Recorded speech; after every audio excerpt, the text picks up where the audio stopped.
पिछली class revise कर ली थी आपने? नोट्स बना लिए थे? कुछ तो स्टूडेंट्स को छोड़ के बाकियों के मेरे पास नहीं आए अभी।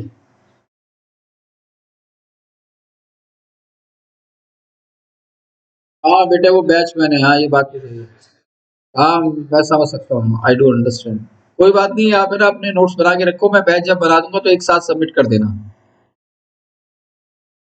उस पर भी मैं कोशिश करूंगा कल तक बना दूं। ठीक है,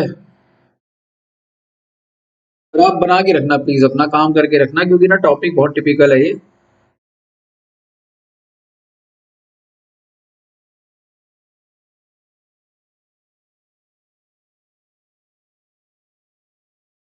In the last class we discussed about the Fleming left-hand rule and came across how to use it. आज हम इसको थोड़ा प्रैक्टिकली समझते हैं। मैंने आपको बताया था कि नीचे अगर हमारे पास बार मैग्नेट है और ऊपर तक मेरे सर के ऊपर से मैग्नेटिक फील्ड जारी है, तो मैं यहाँ पर अगर मैग्नेटिक फील्ड जानना चाहता हूँ तो यहाँ मूविंग चार्ज करूँ, यहाँ से पास करूंगा। मूविंग चार्ज का मतलब है इलेक्ट्रॉन्स को पास करूंगा। लेकिन प्रैक्टिकली तो रिसर्च में होता है। इस पर्टिकुलर कॉन्सेप्ट से जो लास्ट क्लास में हमने समझा था, उसे हम समझेंगे करंट कैरिंग कंडक्टर के थ्रू। ऐसे देखिए प्लीज, सभी यहाँ ध्यान दें। आप जहां बैठे हैं वहां इस तरीके से यू शेप मैग्नेट को इमेजिन करें। यू शेप मैग्नेट, आप अपने सामने यू शेप मैग्नेट को इमेजिन करें और अपने राइट हैंड को नॉर्थ लें और लेफ्ट हैंड को साउथ लें, तो direction of magnetic field is from north to south,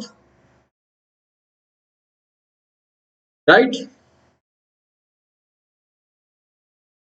एक काम करें, थोड़ा आसान रहेगा। अपने लेफ्ट हैंड को आप साउथ नॉर्थ ले, राइट हैंड को आप साउथ लें। Got it?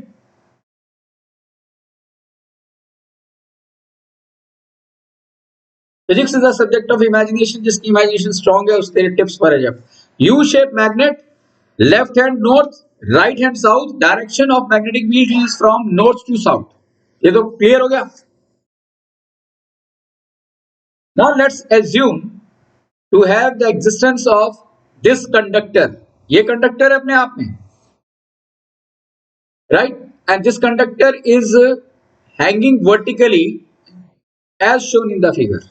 अब मैं जो बनाने जा रहा हूं,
This entire arrangement is known as kicking experiment.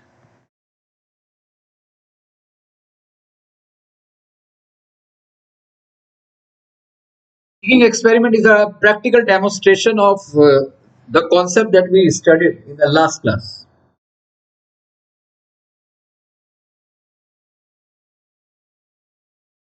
दोबारा इमेजिन करते हैं, ये नॉर्थ था, ये साउथ, डायरेक्शन मैग्नेटिक फील्ड ये थी यू शेप मैग्नेट में, आप जहां जहां बैठे हैं, और एक कंडक्टर दिखाई दे रहा है ना, ये भी कंडक्टर है. So there is a conductor which is hanging vertically, right? Whose one end is fixed with a vertical support as shown in the figure. Vertical support दिखाई दे रही है.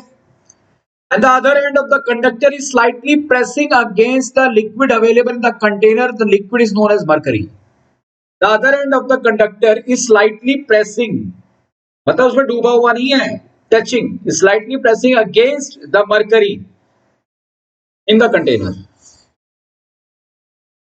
Then this wire is with the help of the connecting wires. This conductor with the help of the connecting wires, right, is influenced with the battery plus and minus, and the two ends are connected. One is connected to the A, another one is dipped into the mercury itself, so as to create a closed circuit. Clear है यहाँ तक? इस तरीके से था. यहाँ से wire निकली पॉजिटिव टर्मिनल से, नेगेटिव टर्मिनल से जो एक वायर निकली उसके अदर एंड को हमने मरकरी के कंटेनर में डिप कर दिया. Clear?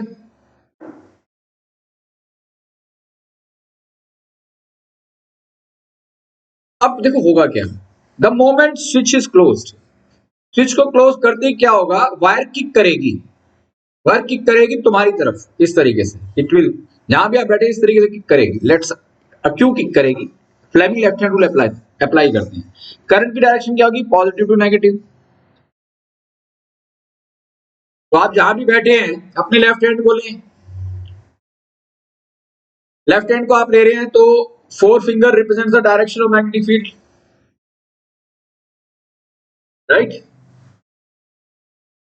Four finger represent the direction of magnetic field. नहीं, नॉर्थ टू साउथ, आपके लेफ्ट से राइट की तरफ. एग्रीड? करंट की डायरेक्शन नीचे की तरफ है ना. The direction of current is in the downward direction A to B. A to B. Central finger represent the direction of current A to B.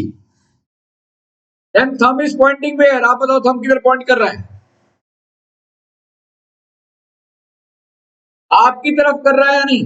The thumb is pointing towards you और not? When the thumb is pointing towards you, that means what?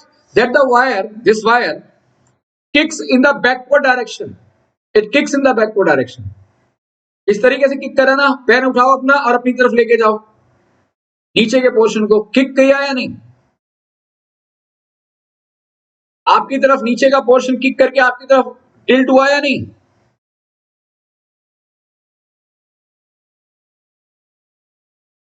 Current नहीं, wire kick हुई, wire पे force लगी. Wire तो liquid को touch कर रही थी, लेकिन जैसे स्विच क्लोज किया तो इमीडिएटली वायर उठी. क्यों? अभी बताऊंगा.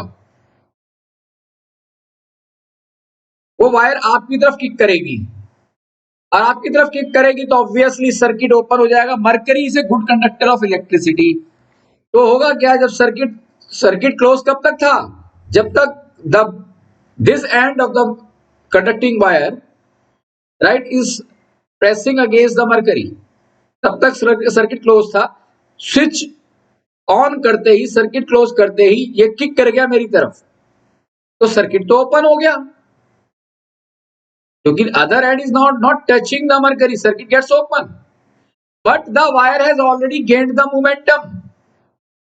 The wire has already gained the momentum, and because of the gravitational force, the wire again will come back and touches the mercury, and again the circuit gets closed. Again the wire kicks in the upward direction, and hence the wire keep on kicking towards you. The below end of the wire, that is the end I'm talking about, the end B, it keep on kicking towards you. That means the entire conducting wire is under the influence of force that kicks the wire towards you. अब ये force क्यों लगी, वो बात की बात है. पहले आपने फ्लेमिंग लेफ्ट हैंड रूल से पता लगा लिया या नहीं? ये थंब आपकी तरफ जा रहा है, the wire kicks towards you, and then the moment the wire kicks towards you, the circuit gets open, again coming back, touches the liquid, circuit gets closed, again experiences a force and again kicks towards you, and thereby what we see that the below end of the bees keep on kicking towards me. That's why this experiment is known as kicking experiment. क्या ये बात यहां तक clear हुई या नहीं सभी को? बड़ा इंपॉर्टेंट डिस्कशन चल रहा है। अब बात ये उठती है, स्विच ओपन करते ही ऐसा क्या हुआ कि वायर किक कर गई? भाई वायर, नेचुरल सी बात है, इनर्शिया है वायर के अंदर, इनर्शिया ऑफ रेस्ट में है वो। तो इनर्शिया ऑफ रेस्ट को डिस्टर्ब किसने किया? एक्सटर्नल इन्फ्लुएंस यानी कि फोर्स ने। वो फोर्स क्यों डेवलप हुई? Because the moment the vertical wire carries current, मैंने बताया था लास्ट क्लास में, moving charge acts as a source of magnetic field. So this particular AB create its own magnetic field. This straight wire, vertical wire from A to B carrying the current, right, creates its own magnetic field that interacts with the already available U-shaped magnetic field. The two different magnetic fields interact together, leading to the development of a force experienced by the conductor, due to which the conductor kicks towards you. Right or not? That's what we understood in the last class. Right? Now do one thing. Make this end negative and this one is positive. Then what would be the direction of current? From B to A. From B to A. Now try to apply the Fleming left-hand rule and tell me what would be the direction of kicking. Will it be again towards you or away from you? That means the below part B is tending to move outward in the outward direction. तुम्हारी तरफ तो inward कह दिया और B जब बाहर की तरफ जा रहा है तो उसे आउटवर्ड कहा या नहीं? Direction magnetic field remains be the same. देखो, direction magnetic field remains be the same, but the direction of current changes. Central finger is now pointing in the upward direction. The thumb is pointing outward, away from me, and hence now the wire will kick in a direction opposite to the previous direction. Again, it follows the momentum. Under the impact of gravitation force, the end B touches the liquid, and thereby the wire keep on kicking in the upward direction, outward direction. Again known as kicking experiment. So what we understood, if we change the direction of current in the wire, the force experience, the direction of force experienced by the wire also changes. That means the force experienced by the conductor depends upon the direction of current. जो force लग रही है current carrying conductor पर, वो किस factor पे depend कर रही है? It depends upon the direction of current flowing through it. Right? हाँ बेटे.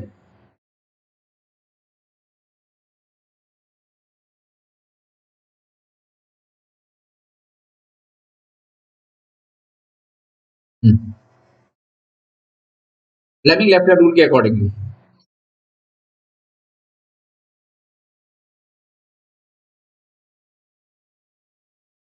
मैग्नेटिक फील्ड वही है, मैग्नेटिक फील्ड की डायरेक्शन में कोई चेंज नहीं किया मैंने, वो नॉर्थ एंड साउथ है.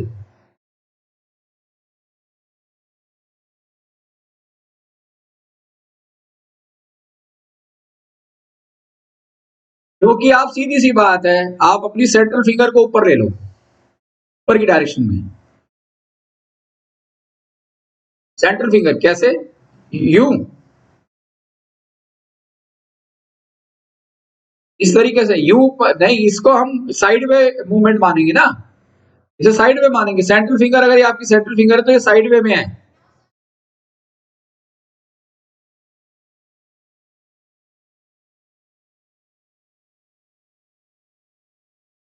नहीं नहीं, ऐसे नहीं. मैं तो देखो सिंपल आपके सामने दिखा रहा हूं. ये देखिए, मैंने जब इसको इस तरीके से किया तो मेरी डायरेक्शन मैग्नेटिक फील्ड तो सेम ही है.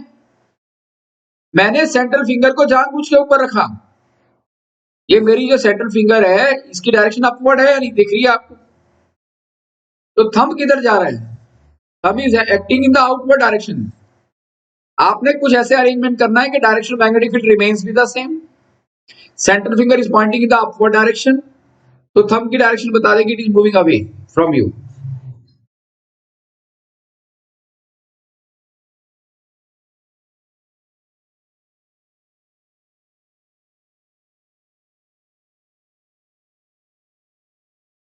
नहीं, ऐसे नहीं होना चाहिए, इट इज इम्पॉसिबल।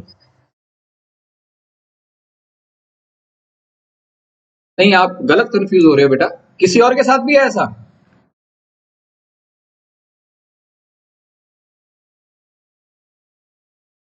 मैंने आपको क्या बताया, ये है डायरेक्शन ऑफ मैग्नेटिक फील्ड। ये मेरा लेफ्ट हैंड है, मैं तो सिंपल से एक बात जानता हूँ, ये मेरा लेफ्ट हैंड है। मेरी फोर फिंगर ये है, the finger adjacent to the thumb, right. तो मैंने फोर फिंगर की डायरेक्शन नॉर्थ टू साउथ ली थी। हाथ मैंने इस तरीके से रखा है अपना, इस तरीके से ऐसे रखा है कि मेरी ये जो सेंट्रल फिंगर है वो नीचे की तरफ जा रही है, डायरेक्शन उसकी नीचे की तरफ पॉइंट आउट, तो थंब मेरी तरफ ऑटोमेटिकली आ रहा है।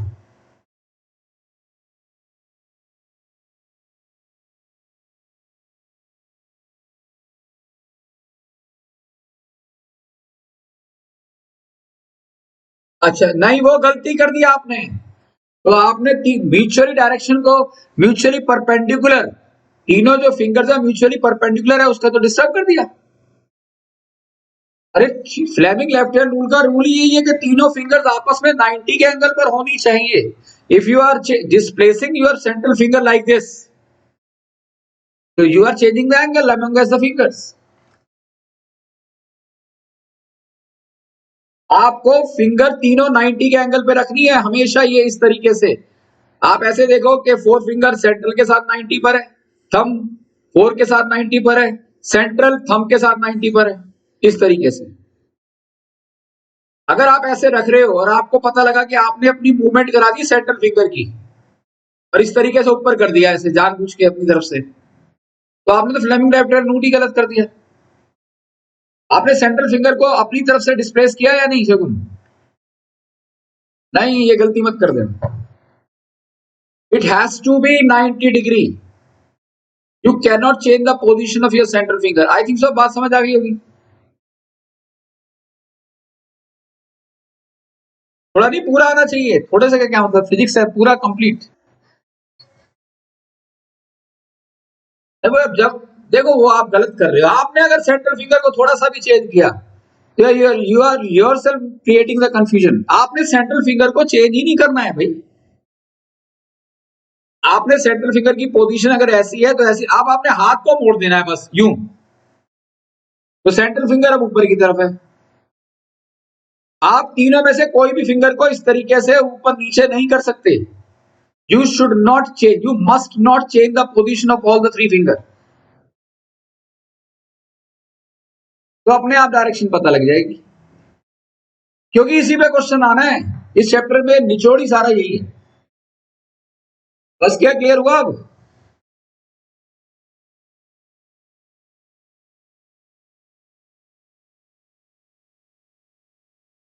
नहीं, तीनों फिंगर्स का फ्लैमिंग लेफ्ट हैंड रूल की मैंने डेफिनेशन क्या बताई थी। It states that if we imagine to hold the three finger of our left hand mutually perpendicular,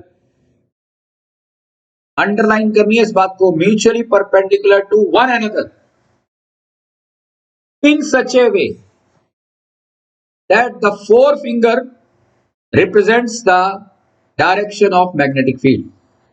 Central finger represent, कई बच्चे क्या गलती करते हैं, that the central finger represent the direction of current, forefinger represent the direction of magnetic field, the thumb represent the direction of force. गलत है, you will get zero. आपने पहले मैग्नेटिक फील्ड के बारे में बताना है, four finger represent the direction of magnetic field, फिर सेंट्रल के बारे में बताना है, central finger represent the direction of current और the direction of motion of positive charge, then the direction in which the thumb points, ये लिखना है, then the direction in which the thumb points represent the direction of magnetic, represent the direction of force. Got it? I hope ये बात समझ आ गई होगी अब। अब एक काम करते हैं, मैंने यहां लेफ्ट को लिया था नॉर्थ और राइट को लिया था साउथ, अब उल्टा कर देते हैं। अब राइट को नॉर्थ लेते हैं, साउथ को हम लेफ्ट हैंड को लेते हैं, तो direction magnetic field changes. The U-shaped magnet is placed in such a way that the direction of magnetic field of the U-shaped magnet changes, but the direction of current remains with the same. देखो इस तरीके से direction of magnetic field देखिए, direction of magnetic field मैंने change कर दी north to south. Direction of current नीचे की तरफ ही है नीचे की तरफ। Then the thumb is pointing outward. Thumb is pointing in the outward direction, right or not? पिछली बार जब हमने किया था थंब हमारी तरफ जा रहा था, अब थंब बाहर की तरफ जा रहा है। क्या हुआ ऐसा? That means if we change the direction of magnetic field, the direction of force experienced by the conductor also changes, and hence the second factor onto which the force depends, that it also depends upon the direction of magnetic field. Earlier it depends upon the direction of current in the conductor, and second one, it also depends upon the direction of U-shaped magnet, the permanent source of magnetic field. And hence we can say that finally the force experienced by the current carrying conductor not only depends upon the direction of current in the conductor, but also depends upon the direction of magnetic field. Is the conclusion of entire kicking experiment. देखो इस बात को, the force experienced by the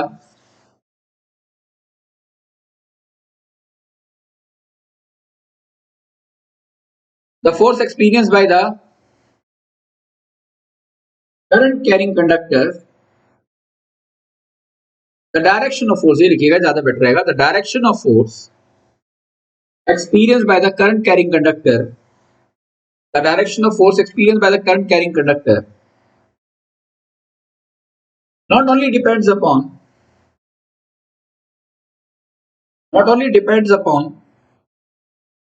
the direction of current in the conductor, not only depends upon the direction of current in the conductor, but also depends upon the direction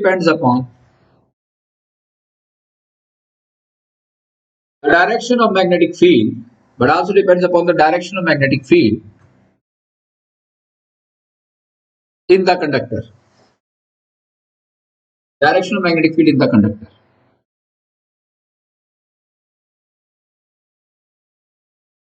Clear? Rinko?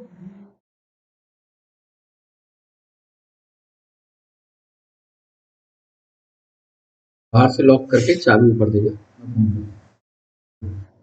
ठीक है ना? Clear हो गया?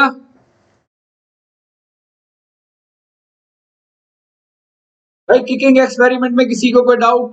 5 mark का question है ये diagram 3 marks का और बाकी की कहानी 2 नंबर की। क्या है? प्रोसीड। अब हमारा नेक्स्ट मकसद है, लास्ट क्लास के अंदर हमने देखा था कि F which is equal to Q V B sine theta, इसमें B था क्यू वी साइन थीटा। अब डायरेक्शन ऑफ मैग्नेटिक फील्ड हम कैसे निकालेंगे? मैग्नेटिक फील्ड की डायरेक्शन हमें कैसे निकालनी है, that is our next concern. तो मूविंग चार्ज इलेक्ट्रॉन्स का मोशन कोई देख तो सकता नहीं, रिसर्च के अंदर इलेक्ट्रॉन माइक्रोस्कोप के थ्रू, साइक्लोट्रॉन के थ्रू पता लगता है वो, लेकिन प्रैक्टिकली जो हम चीज देखते हैं, हम तो कंडक्टर को लेते हैं जिसमें करंट फ्लो करता है। हमारे आंख के सामने तो ना कोई इलेक्ट्रॉन फ्लो कर रहे हैं, करंट तो फ्लो करता है एक फिजिकल बॉडी के अंदर जिसे हम कंडक्टर कहते हैं, राइट? तो अब जो कंडक्टर है उसकी शेप कुछ अलग अलग हो सकती है, तो फिर डायरेक्शन ऑफ मैग्नेटिक फील्ड का कैसे पता लगेगा? लिखो, एक टॉपिक का नाम लिखो इसका, direction of magnetic field. Direction of magnetic field pattern, direction of magnetic field pattern, direction of magnetic field pattern depending upon, direction of magnetic field pattern, direction of magnetic field pattern depending upon, देखो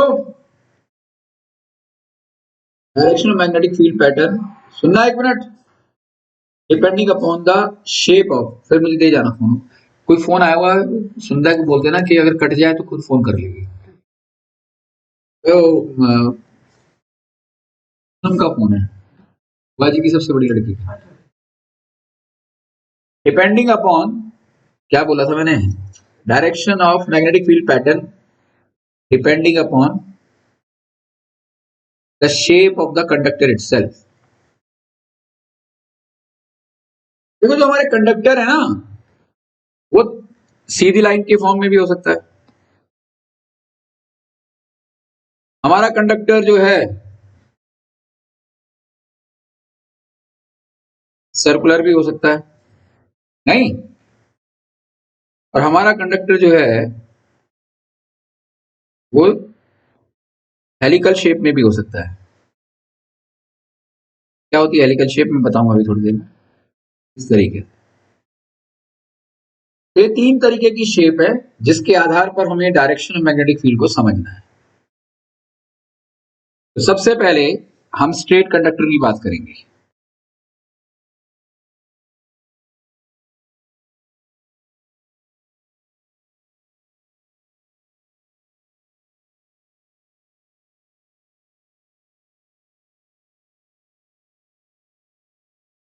मान लिया straight conductor और current की direction इसके अंदर ऊपर से लेके नीचे तक आ रही है। Obviously electrons are moving throughout the length of this conductor. Please stop writing, अब यहां देखिएगा। डायरेक्शन ऑफ मैग्नेटिक फील्ड पूरी की पूरी लेंथ पर मैग्नेटिक फील्ड है, क्योंकि करंट तो सभी जगह फ्लो कर रहा है। लेकिन अगर मैं जानना चाहता हूं कि भाई डायरेक्शन मैग्नेटिक फील्ड की इस पर्टिकुलर पॉइंट पर क्या है, तो मैं क्या करूंगा, यहां I would like to create, इस पॉइंट पॉइंट के ऊपर अगर मुझे निकालना है,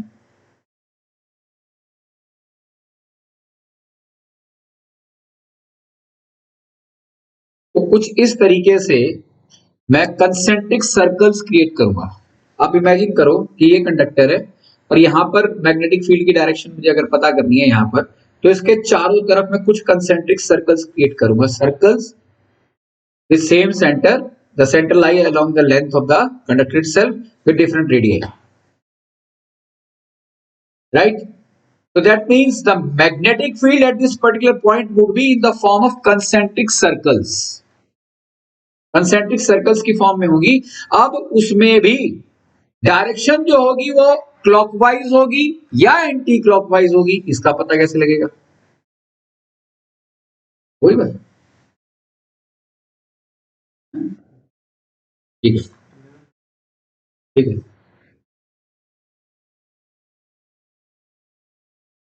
यू गेटिंग माई पॉइंट, ये अगर नीचे की तरफ डायरेक्शन है तो यहां पर जो मैग्नेटिक फील्ड होगी कंसेंट्रिक सर्कल्स की फॉर्म में होगी। अगर वो कंसेंट्रिक सर्कल्स की फॉर्म में होगी तो वहां भी वो क्लॉकवाइज होगी या एंटी क्लॉकवाइज होगी, that is what we need to understand. तो मैं यहाँ एक रूल अप्लाई करूंगा जिससे मुझे क्लॉकवाइज और एंटी क्लॉकवाइज डायरेक्शन का पता लगेगा। उस रूल का नाम है, लिखिए,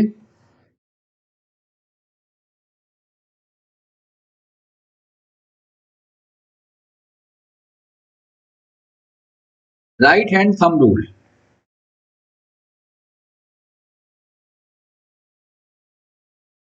This rule will help us to find out the direction of magnetic field at a point in a conductor, right? Whether it is clockwise or anti-clockwise. इसके साथ साथ एक और रूल है जो यही बात को बताता है, that is known as Maxwell cork screw rule. ये दोनों रूल यही काम करते हैं। तो फ्लेमिंग लेफ्ट हैंड रूल हमने पढ़ा। अब हम दूसरा रूल समझने जा रहे हैं, that is known as right hand thumb rule. Right hand thumb rule, the significant objective of the right hand thumb rule is to provide the direction of magnetic field in the current carrying conductor at a particular point, whether it is clockwise or anti-clockwise. And how does it take place? अब मैं बता रहा हूं।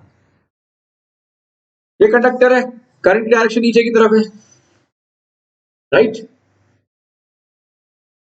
तो मैं इसे इस तरीके से पकड़ रहा हूं, देखो मेरा थंब नीचे की तरफ है, आप अपना पेन सामने रखें और ऐसे होल्ड करें कि थंब आपका it should go in the downward direction and try to envelop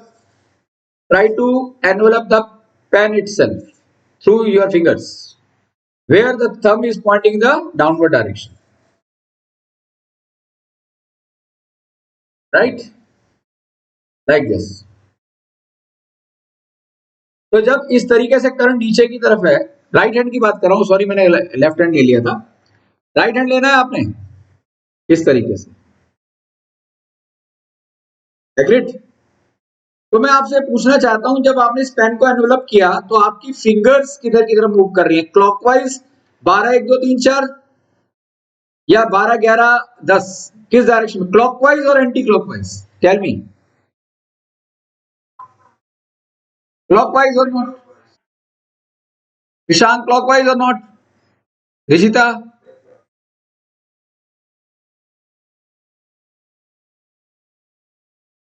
सुकृति,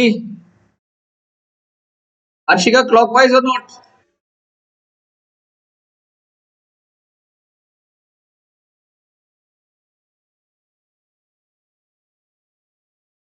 तो आप नीचे की तरफ जब थंब लेके जा रहे हैं तो your fingers are moving in the clockwise direction. तो डायरेक्शन जो होगी इसकी वो क्लॉकवाइज होगी इस तरीके से।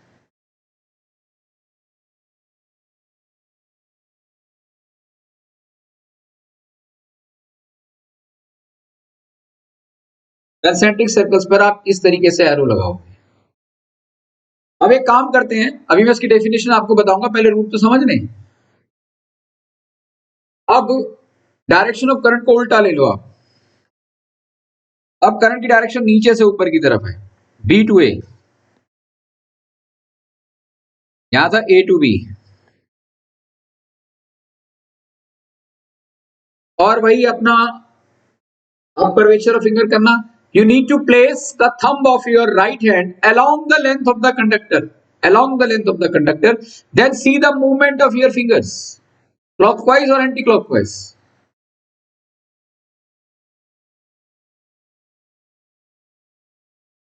And hence, when the direction of current in the upward direction,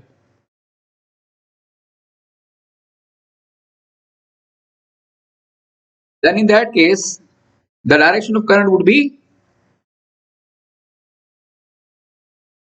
anti-clockwise.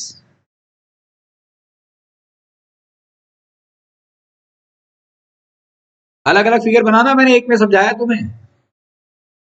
एक में स्ट्रेट फिगर बनाना, कंडक्टर बनाना ए बी, जिसमें करंट की डायरेक्शन नीचे जाए तो कंसेंट्रिक सर्कल बनाना, उसमें क्लॉकवाइज दिखाना, फिर दोबारा एक ए बी बनाना और उसके अंदर कंसेंट्रिक सर्कल क्रिएट करके आपने एंटी क्लॉकवाइज डायरेक्शन दिखानी है। फिर भी मैंने दो डिफरेंट कलर पेन से बात को क्लियर कर दिया है। क्या बात समझ आ गई है आपको? This is right hand thumb rule and now how to define it. Right hand thumb rule states that if you imagine to hold the, please देखिए यहां, if you imagine to hold the thumb of our right hand along the length of the conductor, along the length of the conductor, if we imagine to hold the thumb of our right hand, right, along the length of the conductor in such a way that the direction of thumb represents the direction of current in the conductor. Thumb की direction क्या represent कर रही है? The direction of thumb represents the direction of current in the conductor. Then the direction in which the finger moves, then the direction in which the finger moves, finger curls, right, represents the direction of magnetic field around the conductor, around the conductor. Clear? देखो, right hand thumb rule states that Right hand thumb rule states that if we imagine to hold, right hand thumb rule states that if we imagine to hold the thumb of our right hand, if we imagine to hold the thumb of our right hand along the length of the conductor, along the length of the conductor in such a way, along the length of the conductor in such a way, along the length of the conductor in such a way that the direction of thumb, that the direction of thumb represents the direction of thumb represents the direction of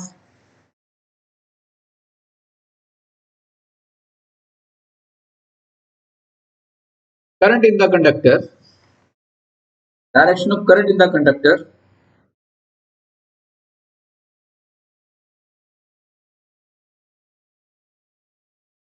direction of current in the conductor, that the direction of thumb represents the direction of current in the conductor, direction of current in the conductor,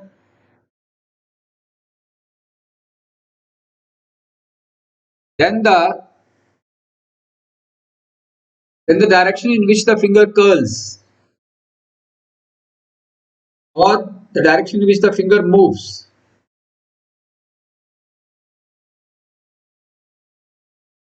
In the conductor, then the direction in which the finger curls or moves represents the represents the direction of current, direction of magnetic field, sorry, direction of magnetic field around the conductor.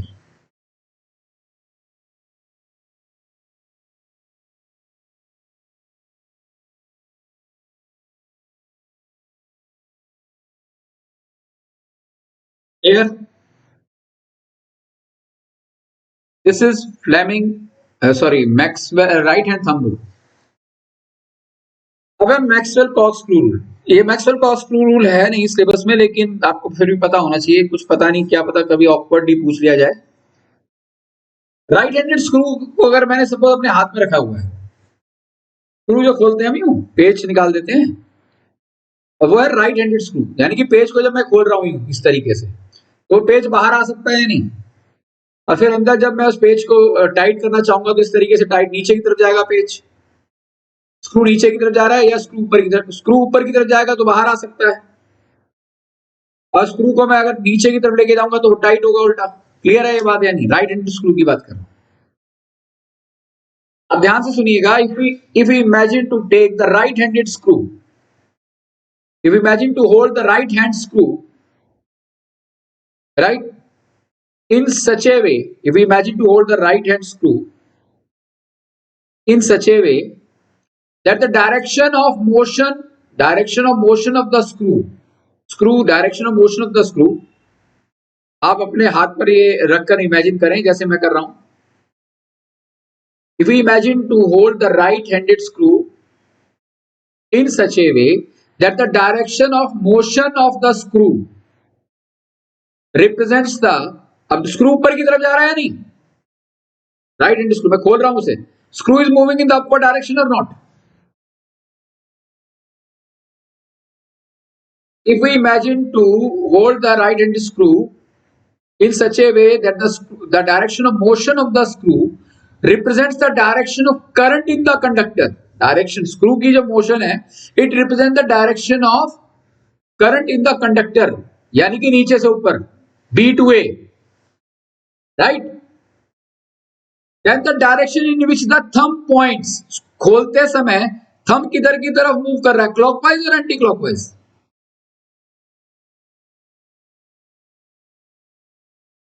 Anti clockwise करेगा, clockwise थोड़ा ना करेगा। आप यूं खोल रहे हैं page को, और क्या खोल के पेज ऊपर की तरफ जा रहा है ना, हम पेज को बाहर निकालना चाहते हैं तो पेज ऑब्वियसली वो स्क्रू ऊपर की तरफ जाएगा। तो जब स्क्रू ऊपर की तरफ जा रहा है तो आपका थंब किधर की तरफ मूव कर रहा है? Imagine yourself.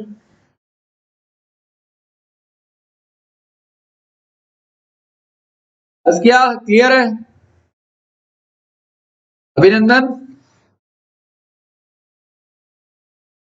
तो आपने देखा होगा थंब मूव्स, नियति समझ में आ रहा है बेटा?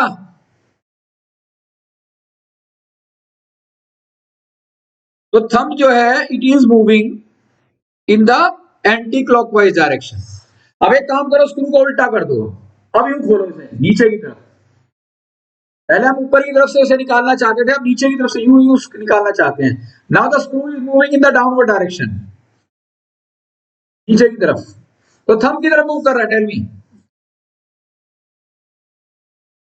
Clockwise. That also illustrate the direction of magnetic field in the straight conductor. Clear हो गया? This is what you mean by Maxwell corkscrew rule. तो लिखो इस बात को. It states that if we imagine to hold, it states that if we imagine to hold the right-handed screw in such a way, imagine to hold the right-handed screw in such a way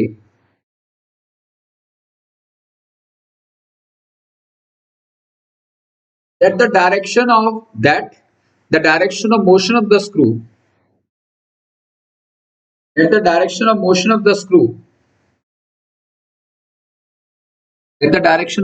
the screw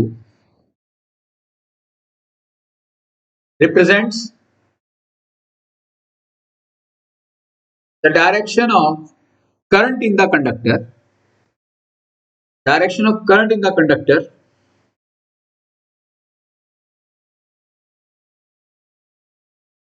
direction of current in the conductor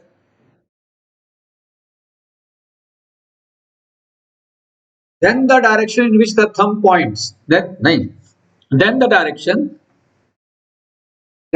in which the thumb moves, then the direction in which the thumb moves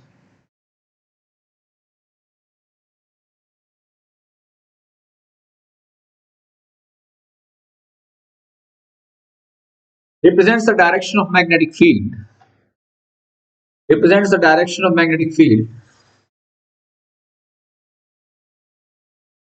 represents the direction of magnetic field around the conductor.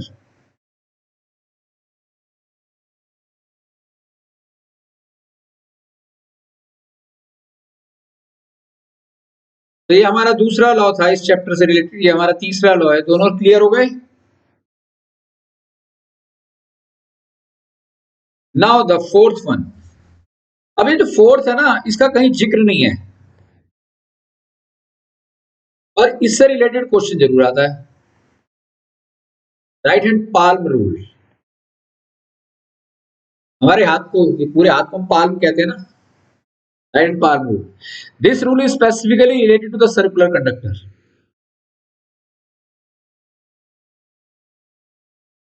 थोड़ा elliptical हो, circular कह दिया, spherical कह दिया, जो बंद है इस तरीके से, सर्कुलर इन शेप।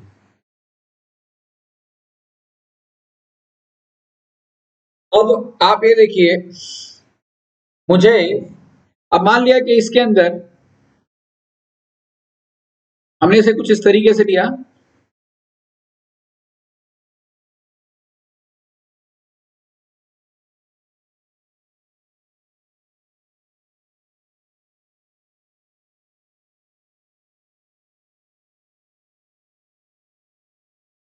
मान लिया बैटरी है, ये स्विच हो गया यहाँ, positive negative, switch is close, तो करंट फ्लो करेगा ना, करंट यू फ्लो करेगा, राइट और नॉट?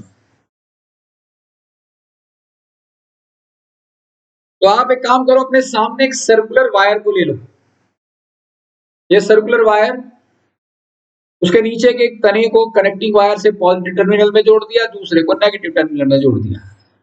आसान है इमेजिन करना। स्विच क्लोज किया तो करंट पॉजिटिव से नेगेटिव जा रहा है, जा रहा है ना current positive to negative, positive to negative, आपके लेफ्ट हैंड से राइट हैंड की तरफ जा रहे हैं नहीं? तो ये जो रूल है, इसका मकसद है सर्कुलर कंडक्टर की मैग्नेटिक फील्ड की डायरेक्शन को बताना। इसे थोड़ा देर में समझेंगे, फिलहाल ये समझिए कि मान लिया ये पॉइंट ए है, ये पॉइंट बी है। इस पॉइंट ए की अगर मुझे मैग्नेटिक फील्ड निकालनी है तो मैं वही इस पॉइंट ए पे मैग्नेटिक फील्ड कुछ ऐसी होगी, करंट ऊपर की तरफ जा रहा है, और अगर करंट ऊपर की तरफ जा रहा है तो डायरेक्शन ऑफ मैग्नेटिक फील्ड क्या होती है हम देख चुके हैं, एंटी क्लॉकवाइज।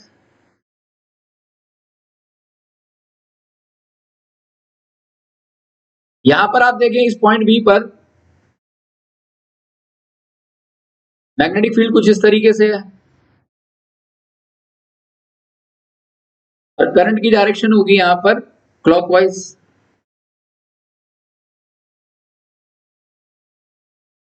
तो ये ए और बी की बात नहीं है, all along the circumference, all along the circumference of the circular conductor magnetic field होगी, चारों तरफ मैग्नेटिक फील्ड होगी इसके, इस तरीके से सारी तरफ मैग्नेटिक फील्ड होगी, राइट और नॉट, इस तरीके से। क्या ये बात क्लियर होगी? You need to imagine that there must be an existence of magnetic field all along the circumference of the circular wire. तो magnetic field, net magnetic field क्या होगी, रिजल्टेंट मैग्नेटिक फील्ड क्या होगी। रिजल्टेंट का मतलब क्या होता है? Resultant means resultant is a single vector that creates the same effect as is created by two or more vectors. कहने का मतलब है मैग्नेटिक फील्ड वेक्टर क्वांटिटी है, पूरी की पूरी सर्कल पे हम मैग्नेटिक फील्ड को देख रहे हैं, पूरी सर्कुलर वायर पर। तो पूरी की पूरी सर्कुलर वायर से जो नेट मैग्नेटिक फील्ड आएगी, मतलब जो पूरी की पूरी सर्कुलर वायर की मैग्नेटिक फील्ड जो असर डालेगी, जो इंपैक्ट क्रिएट करेगी, उस इंपैक्ट को हम केवल एक स्ट्रेट वेक्टर से रिप्रेजेंट कर सकते हैं। और वो जो स्ट्रेट सिंगल वेक्टर होगा वो रिजल्टेंट मैग्नेटिक फील्ड होगा पूरी सर्कुलर वायर का, और वो सेंटर से थोड़ा सा डेविएटेड होगा, सेंटर पे एग्जैक्टली नहीं होगा, और in the form of straight vector होगा। और उसकी डायरेक्शन का पता करना, उस रिजल्टेंट स्ट्रेट वेक्टर की डायरेक्शन का पता करना ही राइट हैंड पाल्म रूल है। जो मैं कह रहा हूं उसे ऐसे समझो, ये है ना हमारी सर्कुलर वायर, आपका करंट लेफ्ट से चढ़ रहा था और आपके राइट हैंड की तरफ जाके गिर रहा है, क्लियर?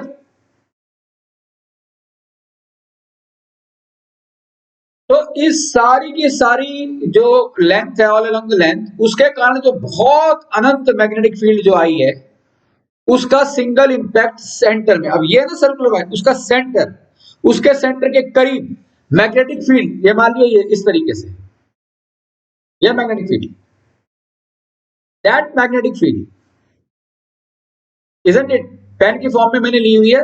मान के चलो कि ये जो वर्टिकल सर्कल है ये प्लेन के ऊपर है, ये एक वर्टिकल प्लेन के ऊपर रखा हुआ है। तो आपका जो पेन है, isn't it that pen is making an angle of 90 degree with the plane where the circular wire is available? तो अब डायरेक्शन या तो उस प्लेन के अंदर होगी, इनवर्ड होगी, या आउटवर्ड होगी। इनवर्ड होगी, या तो वो उससे बाहर जाएगी प्लेन से, या आपकी तरफ आएगी।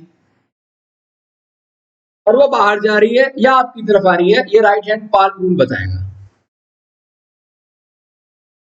इतनी बात समझ आई या नहीं सबको?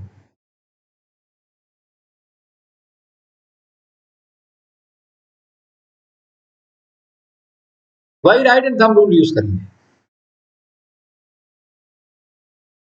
बिल्कुल, क्योंकि इतनी सारी कंबरसम मैग्नेटिक फील्ड के थ्रू हम रिजल्टेंट मैग्नेटिक फील्ड निकालने के लिए वेक्टर कॉन्सेप्ट का यूज करते हैं, जो आप 11th में पढ़ोगे।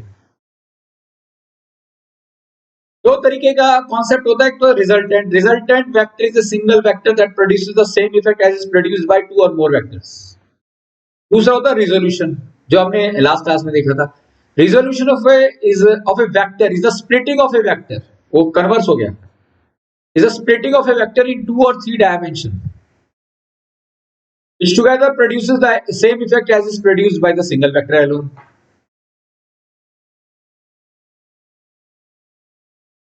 तो फिलहाल हमें क्या समझना है कि वो अंदर की तरफ होगा सिंगल वेक्टर या बाहर की तरफ होगा, making an angle of 90 degree with the plane of this, with making an angle of 90 degree with this the plane here we have this circular wire। वो समझते हैं इसे।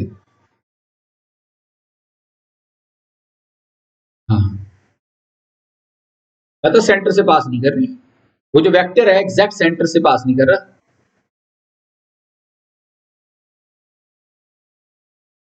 ऑफ कोर्स मेजर इम्पैक्ट है, तभी तो हम पढ़ रहे हैं बेटा। सेंटर से ना होकर, ये प्रैक्टिकली देखा गया कि सेंटर से ना होकर वो रिजल्टेंट वेक्टर सेंटर से थोड़ा सा, थोड़ा ज्यादा नहीं, बहुत थोड़ा सा दूर है, approximately 1%।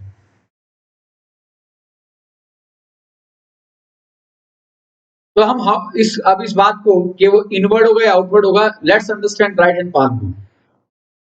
Right hand palm rule states that if we imagine to hold, ध्यान से सुनिएगा, if we imagine to hold the thumb of our right hand mutually perpendicular to the curvature of finger in such a way that the curvature of finger, that the direction of curvature of finger represents the direction of current। अब आप ध्यान से देखिए, आप अपने right hand को लें, thumb को अपने से दूर रखें और आप अपनी कर्वेचर ऑफ फिंगर्स को, चार फिंगर्स को इस तरीके से एनवलप करें, इस तरीके से चलाएं, तो आपको लग गया ना कि करंट नीचे, पहले तो नीचे से ऊपर जा रहा है और फिर ऊपर से नीचे आ रहा है। क्लियर हुआ या नहीं? तो जो थंब, जहां आप थंब किधर की तरफ पॉइंट कर रहा है, आउटवर्ड पॉइंट आउट कर रहा है या नहीं?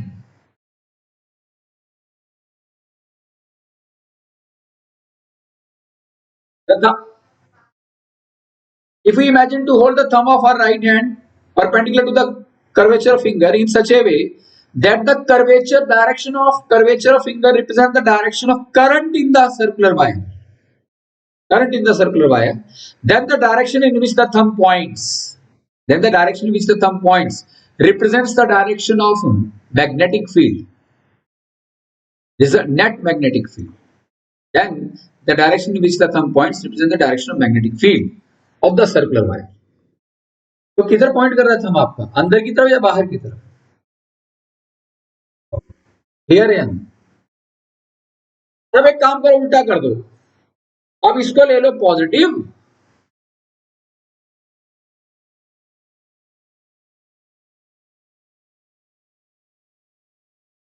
और इसको ले लो नेगेटिव। अगर अपना राइट हैंड रूल यूज करना, right hand palm rule use करो। इस अब now the current is moving from reverse direction as compare to the previous one. और थंब अब किधर पॉइंट कर रहा है, राइट और नॉट?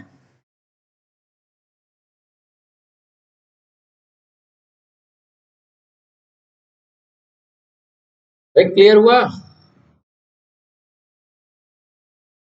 इस केस में देखो एरो मैंने बाहर की तरफ आउटवर्ड लिया है, जब करंट की डायरेक्शन को हम चेंज कर देंगे वो इनवर्ड आपकी तरफ वेक्टर पॉइंट आउट कर रहा है, that vector is perpendicular to the plane containing the circular wire, right? क्या सभी को ये बात क्लियर है या नहीं? This is right hand palm rule. देखो, it states that we imagine to hold,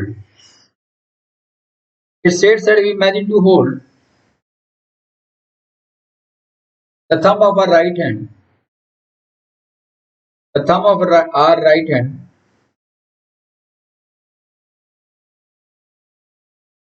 perpendicular to the curvature of finger,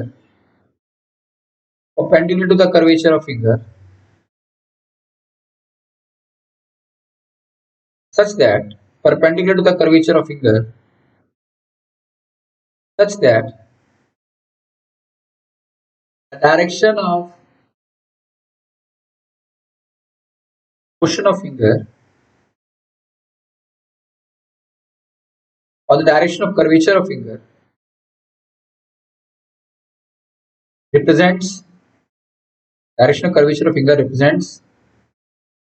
direction of current in the circular loop,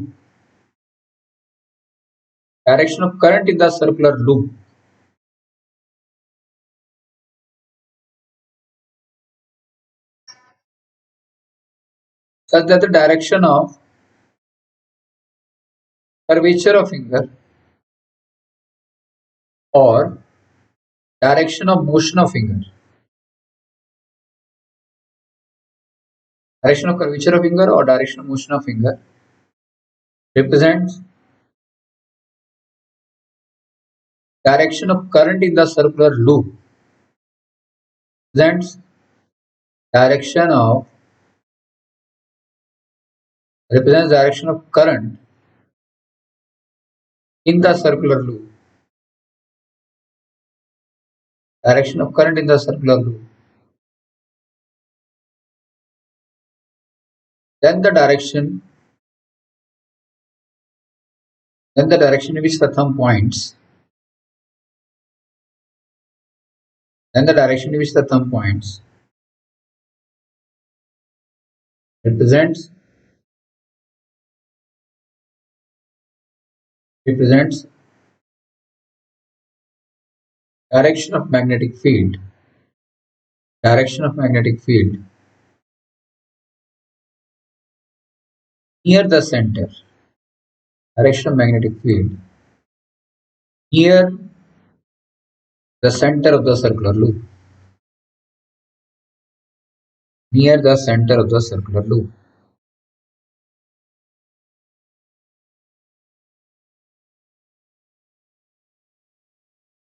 I hope ये बात समझ आ गई आप।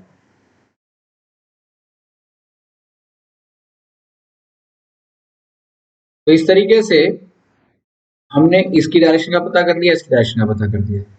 अब हम सोलेनॉइड की तरफ जा रहे हैं।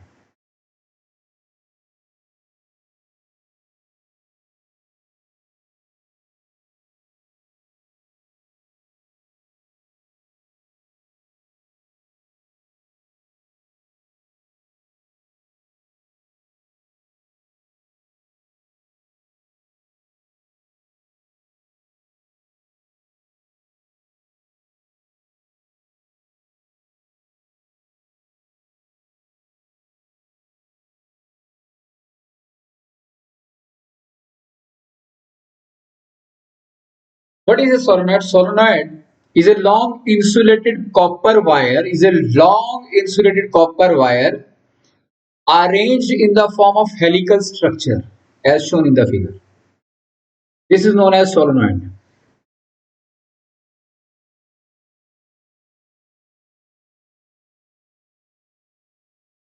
Clear हो गया? Long insulated copper wire arranged in the helical shape is known as solenoid. अब इस solenoid के अंदर अगर मान लिया करंट की डायरेक्शन जो है वो इस तरीके से है,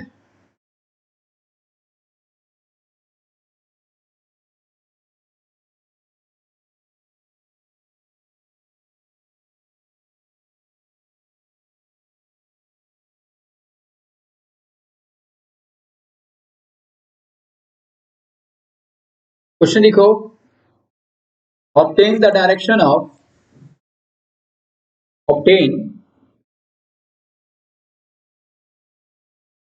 the direction of बहुत ही इंपॉर्टेंट 100% कंफर्म क्वेश्चन है। obtain the direction of magnetic field pattern, obtain the direction of magnetic field pattern of a solenoid.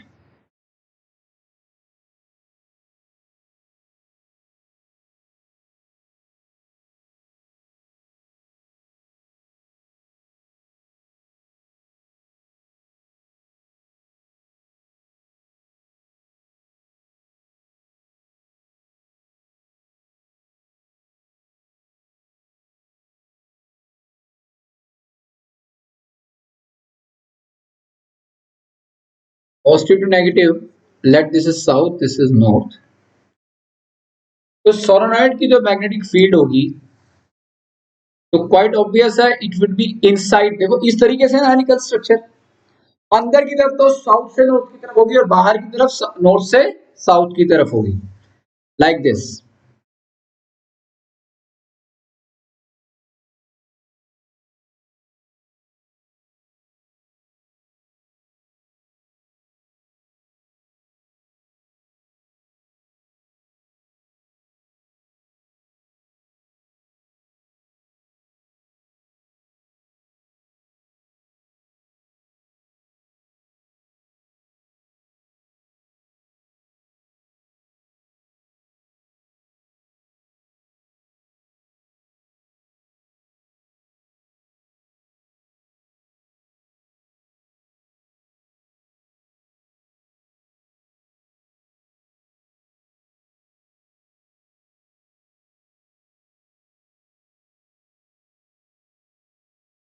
North to south अंदर कर देना, अंदर की तरफ south to north.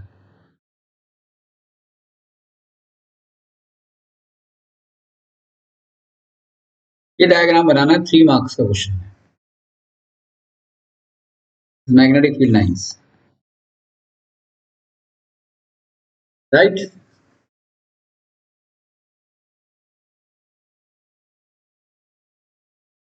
The strength of the magnetic, अब यहाँ ये जो मैग्नेटिक फील्ड है उसकी स्ट्रेंथ मतलब वो वीक होगी या स्ट्रांग होगी, वो किस बात पर डिपेंड करता है?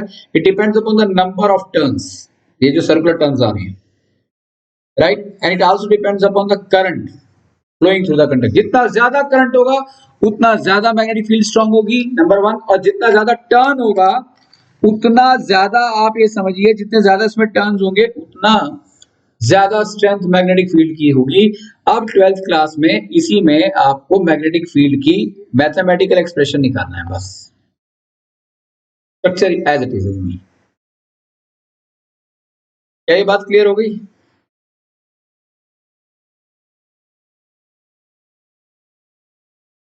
This is what do you mean by solenoid and the magnetic field pattern of A solenoid. तो 3 पैटर्न देख लिए, straight line, circular and solenoid. अब एक काम करता हूं मैं,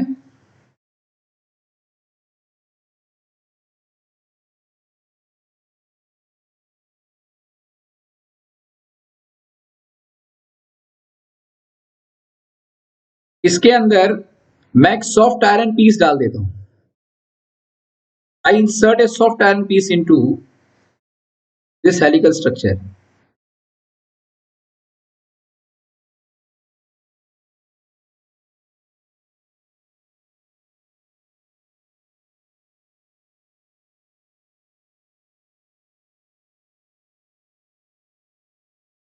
I inserted the soft iron piece into it. ये ब्लूइश कलर में लगा है तो आप मान के देखो कि ये एक तरीके का सॉफ्ट आयरन पीस है। ये हेलिकल स्ट्रक्चर है ना, इसके अंदर मैंने इंसर्ट कर दिया ऐसे, right. Depending upon the radius के फिक्स हो जाए वो सॉफ्ट आयरन पीस की ना, हमने विड्थ कुछ इस तरीके से लेनी है उसकी वर्टिकल स्ट्रक्चर की, दैट और we can do one thing, soft iron piece के ऊपर ये वायर को लपेट देते हैं, बहुत सारे टर्न दे देते हैं। क्लियर? जैसे ही ये सॉफ्ट आयरन पीस मैंने इंसर्ट किया,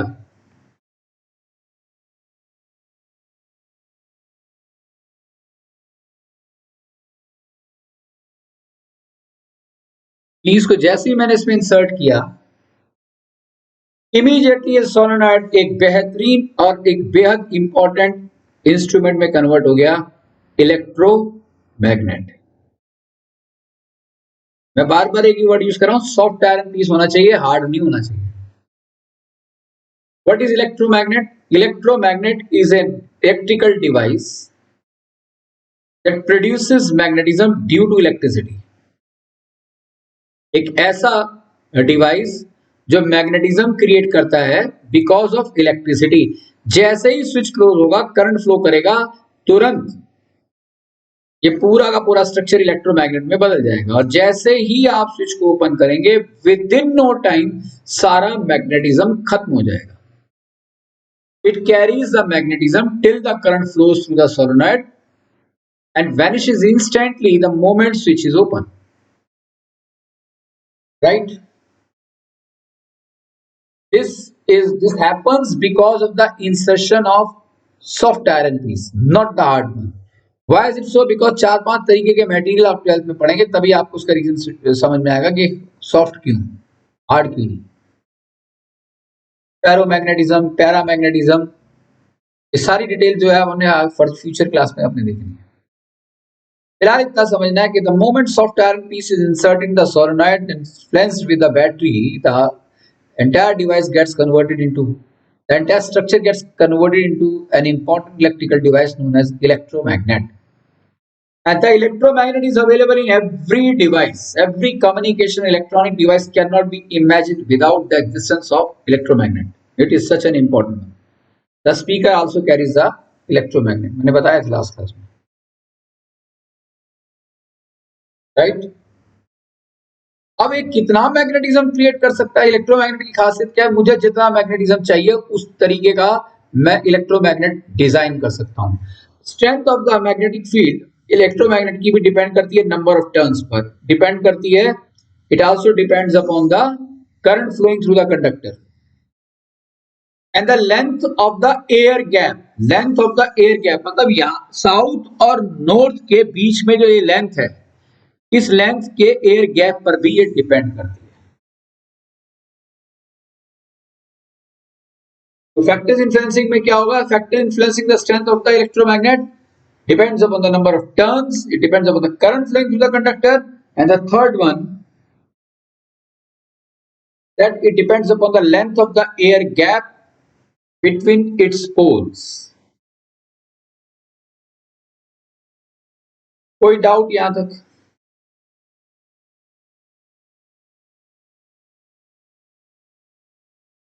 मतलब ये नॉर्थ है, ये साउथ है, ये जितना ज्यादा या कम होगा उसके हिसाब से मैग्नेटिक फील्ड में चेंज आएगा। छोटा बनाओगे तो कम मैग्नेटिक फील्ड होगी, ज्यादा बनाओ बड़ा बनाओगे तो ज्यादा magnetic field.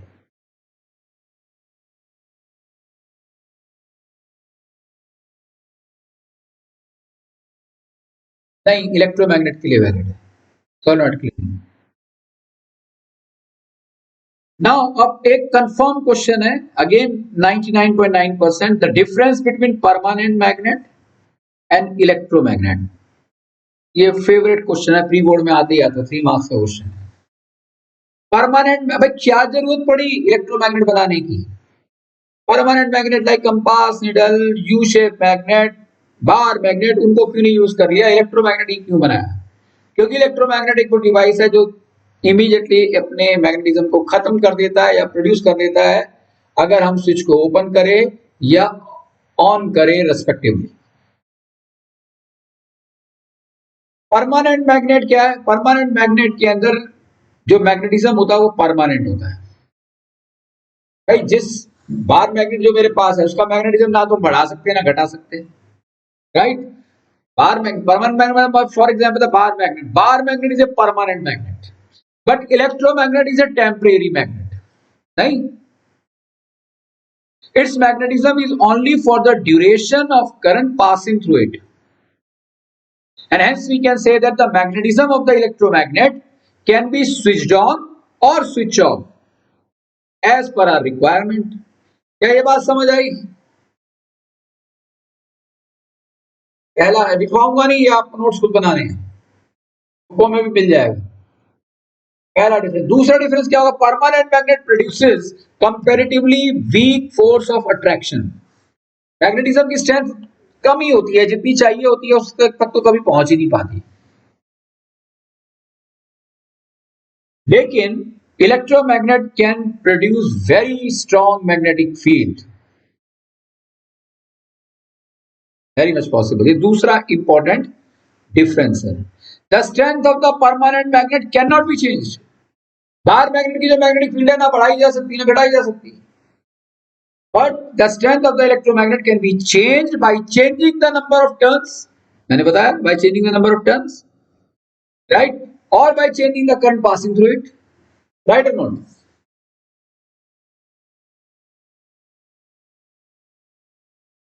The last one, the polarity that the north and south of a permanent magnet remains be fixed and cannot be changed। एक बार मैग्नेट का नॉर्थ और साउथ है वो परमानेंट है, लेकिन the polarity of the electromagnet can be changed just by simply changing the direction of current flowing through it। अब मैं इसे अगर पॉजिटिव कर दूं, इसको नेगेटिव कर दूं, तो पता लगा कि ये नॉर्थ हो जाएगा, ये साउथ हो जाएगा, and hence we can change the polarity of the electromagnet। क्या ये बात क्लियर हुई?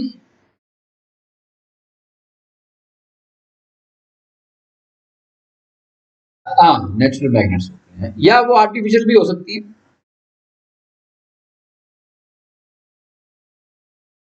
कंपास निडल जो बता रही है वो जो बनाकर रख दिया आपने, उसकी मैग्नेटिक फील्ड तो स्ट्रॉन्ग फिक्स है, चेंज नहीं हो सकती। अब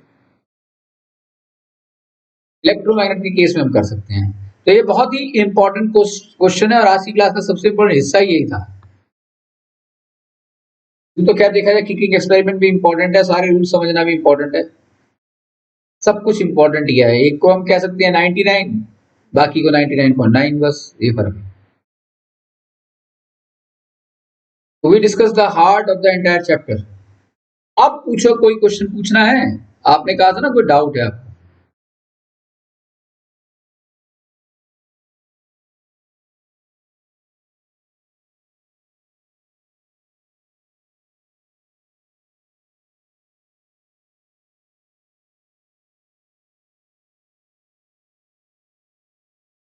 लेकिन एक बात याद रखना, फिंगर्स हमेशा 90 डिग्री के एंगल पर होनी चाहिए थी। आप फिंगर्स की पोजीशन को खुद से चेंज नहीं करोगे, नहीं करोगे आंसर आ जाएगा। फिंगर की पोजीशन डेविएट कर दी, आप कुछ सोचो, आपने 90 के एंगल को डिस्टर्ब कर दिया।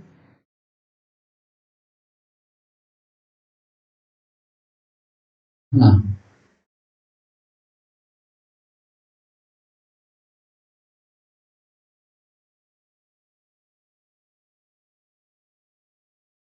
दोबारा बोलो। हाँ, हाँ, हाँ, क्या बात। नहीं, ऐसे क्लियर नहीं होगा, वो करंट की डायरेक्शन उस फिगर में मेंशन होगी तभी बता पाऊंगा। मुझे क्वेश्चन भेजो। राइट, तो that is it for today. अगली क्लास में आपको बता दूंगा, आप क्वेश्चन भेजिएगा। और अगली क्लास में जो क्वेश्चन अगर अच्छा लगा तो मैं सबके सामने से डिस्कस करूंगा। और अभी तो मुझे कई क्वेश्चन डिस्कस करने हैं, तुम्हारे टिप्स पर आ जाएगा, कोई बड़ी बात नहीं है। तो in the next class we will discuss about the some questions.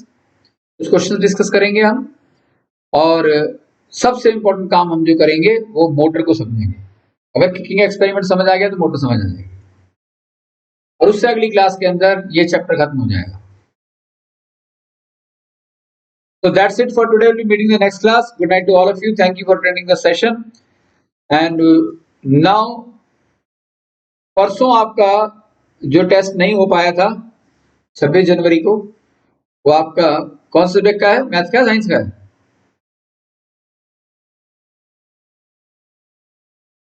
I think so math है, या नहीं साइंस है, साइंस। ट्यूसडे थर्सडे होती है ना, मंडे, हाँ मैथ है, मैथ। राइट, वो आपका सैटरडे को है। अभी मैं आपको एक डीपीपी भी भेज रहा हूँ मैथ्स का, उसको भी आप करेंगे। आप अपना होमवर्क नोट डाउन कर लो। सरफेस एरिया वॉल्यूम की तीनों एक्सरसाइज करनी है, कस्टम वाली नहीं करनी है। 13.1, 13.2, 13.3 करनी है।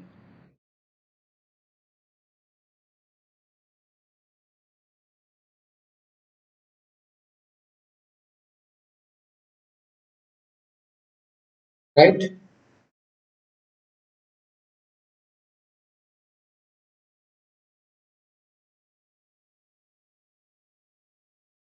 और उसके साथ साथ आपने आज जो समझा है उसके खुद से सेल्फ क्रिएटेड नोट्स क्रिएट करने हैं। ये क्लास भी अपलोड हो जाएगी, कहीं कोई दिक्कत है वो तो आप उसको रिमाइंड कर सकते हैं क्लास के थ्रू। और मैथ्स का एक डीपीपी भेज रहा हूँ, वो आप नेक्स्ट ट्यूसडे तक मुझे करके भेज देना। तो दैट्स इट फॉर टुडे बेटा, meeting the next class. Night to all of you. Thank you बेटा जी, गॉड ब्लेस।